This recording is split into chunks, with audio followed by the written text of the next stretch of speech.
You've seen it everywhere, right? James Clear's Atomic Habits. It's become this global phenomenon, promising a simple, proven way to build good habits and break the bad ones. Millions of people have read it. And millions have failed. I mean, let's just be honest. For so many people, the habits just don't stick. They give it a shot, they fall off the wagon, and they're left wondering, what did I do wrong? That's the uncomfortable truth we're going to dig into today. So let's just cut right to the chase and ask the big question. Is the book actually wrong? Or is it that most people are missing the single most important idea in it? That's a provocative way to put it, but I don't think the book is wrong at all. I think the real answer isn't in the tactics, but in something much, much deeper that most readers just skim right over. To really figure out why so many well-intentioned habits just fizzle out, we have to start with the most misunderstood concept in the entire book: identity. And this is it. This is the stumbling block for almost everyone. They think it's all about the action, but it's not. The book's whole argument is that we're basically focusing on the wrong thing. We focus on the outcome, reading a book, running a mile, when the real goal should be a shift in who we believe we are. The habit is just the proof. But that's a huge mental leap for people. They get so caught up in the what that they completely miss the who. And this right here illustrates the two ways to approach it perfectly. Most people are working from the outside in. They're chasing an outcome, like losing weight. Exactly. But the book's core argument is that change that actually lasts happens from the inside out. You have to start by deciding who you want to become first. Okay, but this leads to the big skeptical question, doesn't it? The whole chicken or the egg problem. Can you really just wake up one morning and decide, I'm a healthy person now? Doesn't that just feel like you're faking it? How do you become this new person if you don't have the evidence yet? So here's the answer the book gives. You don't just decide, you cast votes. Every small action you take is like a vote for the kind of person you want to be. You do one push-up, that's a vote for being an athletic person. You write just one sentence, that's a vote for being a writer. So it's not about some radical overnight change. It's about stacking up the evidence, vote by vote, until your self-image actually starts to believe it. Your identity is your repeated beingness. I gotta say, I like that. Okay, so let's move on to another really common failure point and see how this all connects. A lot of people think they fail because they just lack motivation or willpower. But the book makes a pretty bold claim about that, and it's one that a lot of people really resist. The big idea here is that our environment is like an invisible hand that shapes our behavior way more than our conscious motivation does. The cues all around us trigger our habits, and most of the time, we don't even realize it's happening. Right. Willpower is a battery that drains, but a well-designed environment works for you 24/7. That's a powerful concept, but is it actually realistic?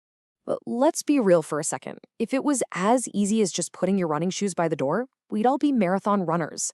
Life is chaotic. Our homes, our offices, they are filled with cues designed by other people to grab our attention. Just tweaking one or two little things in your environment often isn't nearly enough to overcome that deep-seated resistance. And you're right. That's because environment isn't some magic bullet. It's just one part of a bigger, interconnected system. And the crucial thing is to understand the operating manual for that system, which the book calls the 4 laws of behavior change. So before we even get to the laws, we have to understand this loop. It's the psychological backbone of every single habit you have, both the good ones and the bad ones. A cue triggers a craving, which motivates a response, which then provides a reward. This loop runs on autopilot in our brains all day long.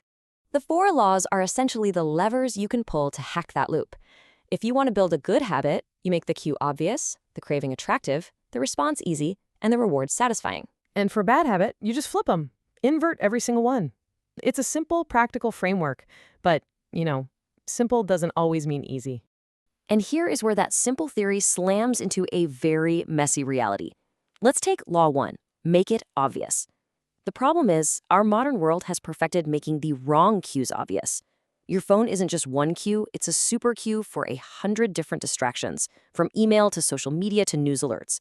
You're not just fighting your own lack of discipline, you're fighting armies of engineers who design these cues to be irresistible. This brings us to the most famous and by far the most misunderstood idea from the book, the whole concept of an atomic or tiny habit. Yep, and this is where so many people get it wrong. People here do 2 push-ups and they think the goal is a push-up. They see it as this ridiculous little shortcut to getting fit, and they dismiss it. But that misses the entire point. The goal of the 2 push-ups has nothing to do with physical fitness. The goal is to cast a vote for a new identity. It's to become the kind of person who shows up even on a bad day. The action is tiny, but the identity reinforcement is huge. Okay, so you're focusing on identity, you're doing your tiny habits, and then it happens. Life gets in the way. You miss a day. And this is that critical moment where most habits just go to die. This quote is one of the most practical rules in the whole book. The first mistake is never the one that ruins you. Everyone messes up. Right. The real damage happens when one mistake spirals into 2, then 3. Missing twice isn't an accident anymore. It's the beginning of a new negative pattern. The cardinal rule is to just get back on track immediately. So the crucial point here is this. What kills your progress isn't the single slip-up. It's that wave of perfectionism and guilt that follows. It's that thought that says, well, I've blown it now, so I might as well give up entirely. This all-or-nothing thinking is what turns a small stumble into a total collapse. Okay, let's tie all of this together now. We've talked about identity, the 4 laws, those tiny habits, and the danger of missing twice. All of these are just components of the system. But they only work if you fix one thing first. And here we are, right back where we started. All the tactics, making it obvious, making it easy, starting small, they are completely useless if they aren't aligned with a clear vision of who you want to become. You have to define the identity first, and then you use the habits as the path to get there. So if you only take one thing away from this entire explainer, make it this question. This is the ultimate filter. Before you act, just ask yourself, what would a healthy person do? What would a productive writer do? What would an organized person do? This one question shifts your focus from the friction of the task to the fulfillment of the identity. And that is the true secret to making tiny changes lead to remarkable, lasting results.